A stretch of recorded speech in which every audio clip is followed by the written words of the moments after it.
오늘 점심 뭐 먹을지 고민하다가 결국 편의점 삼각김밥으로 때운 적 있나요? 아니면 쇼핑몰에서 2시간째 고민하다가 아무것도 못 사고 나온 적은요?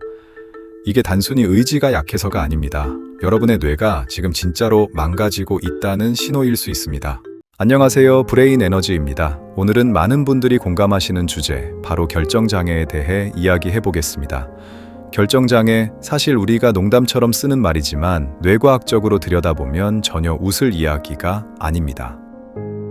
오늘 영상에서는 결정을 못하는 뇌에서 실제로 무슨 일이 벌어지는지, 왜 선택지가 많을수록 오히려 불행해지는지, 그리고 우리가 당장 실천할 수 있는 해결법까지 모두 알려드릴게요. 끝까지 보시면 오늘 저녁 메뉴 고르는 것도 훨씬 쉬워질 겁니다. 결정장애. 이 단어 여러분은 가볍게 쓰시지만 실제로는 굉장히 정확한 표현입니다. 우리 뇌에서 결정을 담당하는 곳이 어딘지 아세요? 바로 이마, 바로 뒤에 있는 전두엽입니다. 전두엽은 뇌의 최고 경영자 같은 존재예요. 선택을 하고, 결과를 예측하고, 감정을 조절하는 일을 전부 여기서 합니다. 그런데 이 전두엽이 지칠 때가 있어요. 우리가 하루에 내리는 결정이 얼마나 될 것 같으세요? 연구자들에 따르면 우리는 하루에 약 35,000번의 결정을 내린다고 합니다. 아침에 일어나서 알람을 끌지 말지부터 시작해서 뭘 먹을지, 무엇을 입을지, 어떤 말을 할지, 이 모든 게 다 결정입니다. 결정을 내릴 때마다 뇌는 에너지를 씁니다. 마치 배터리가 소모되는 것처럼요. 이걸 심리학에서는 결정 피로라고 부릅니다. 하루가 지날수록 우리 뇌의 결정 배터리는 점점 줄어들어요. 실제로 이스라엘의 한 연구팀이 판사들의 가석방 결정을 분석했더니 아주 흥미로운 결과가 나왔습니다. 오전에는 가석방 승인율이 약 65%였는데 오후가 되면서 점점 낮아지다가 저녁 무렵에는 거의 0에 가까워졌다고 합니다. 판사의 경험이나 죄의 경중과는 별개로 뇌가 지치니까 결정 자체를 회피하기 시작한 겁니다. 결정을 회피하는 이것이 바로 여러분이 경험하는 결정장애의 첫 번째 원인입니다. 그런데 여기서 끝이 아니에요. 현대 사회는 선택지가 너무 많습니다. 넷플릭스에 드라마가 몇 편이나 있는지 아세요? 수만 편이 넘습니다. 치킨집 메뉴판에는 수십 가지 맛이 있고 스마트폰 종류만 해도 수백 가지입니다. 미국의 심리학자 베리 슈워츠는 이것을 선택의 역설이라고 불렀습니다. 선택지가 많을수록 자유로워야 할 것 같은데 실제로는 오히려 더 불행해진다는 겁니다. 선택지가 늘어날수록 뇌는 모든 경우에 수를 따져봐야 합니다. 이 과정에서 전두엽과 전대상피질이 과부하가 걸립니다. 그리고 선택하고 나서도 문제가 생겨요. 다른 선택지가 너무 많으니까 내 선택이 과연 최선이었을까 하는 후회가 밀려옵니다.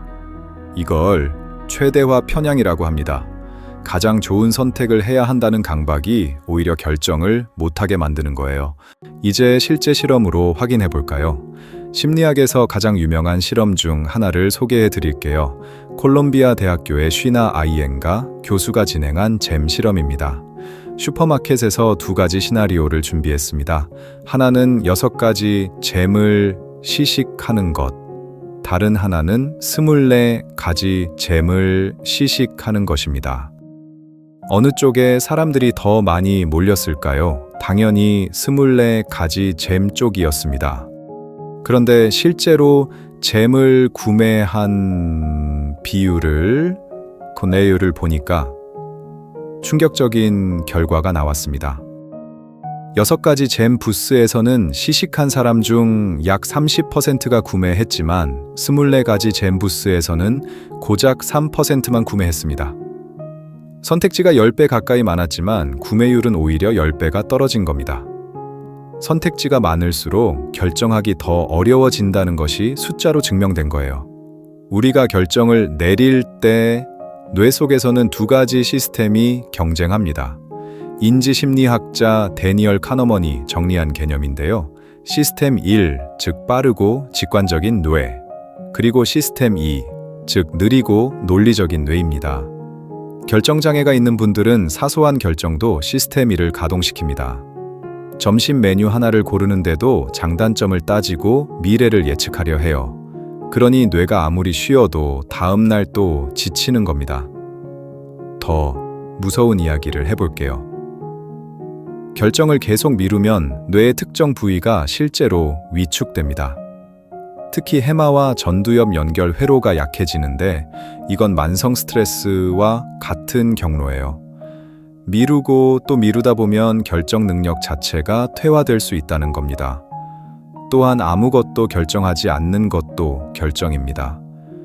결정 회피 자체가 뇌의 인지 부하를 그대로 남겨둡니다.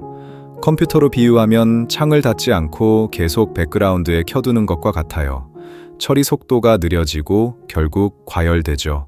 자, 그러면 어떻게 하면 좋을까요? 지금부터 뇌과학이 검증한 실용적인 방법 5가지를 알려드리겠습니다. 첫 번째, 선택지를 스스로 줄이세요. 스티브 잡스가 왜 매일 똑같은 검은 티셔츠를 입었는지 아세요? 뭘 입을지 결정하는데 뇌의 에너지를 쓰지 않기 위해서입니다. 아침 메뉴를 주중에는 고정해 둔다든지 옷을 전날 밤에 미리 준비해 두는 것만으로도 뇌의 아침 배터리를 아낄 수 있습니다. 두 번째, 중요한 결정은 오전에 하세요. 뇌가 가장 신선한 오전에 그날 가장 중요한 결정을 배치하세요. 쇼핑도 오전에, 중요한 이메일 답장도 오전에, 계획 세우기도 오전에 하는 것이 훨씬 효율적입니다. 세 번째, 이만하면 충분하다는 기준을 정하세요. 최대화를 추구하는 사람은 항상 최선의 선택을 찾으려 합니다.